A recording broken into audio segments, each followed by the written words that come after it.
a stress ball like this one. So let's just get right into it. Step 1. Get some balloons. You can get these from like the $2 shop. Now, we are not going to blow it. We're going to do something else. Step 2. Get a funnel. You can get these from like the $2 shop. Now you don't need to do a funnel.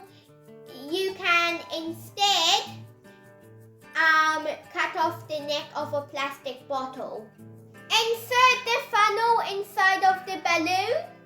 Fill a cup with all-purpose flour so you can put it inside of the funnel.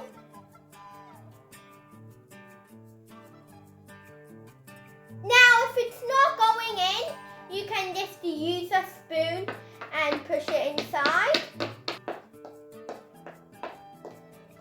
Now detach the balloon and tie a knot in it.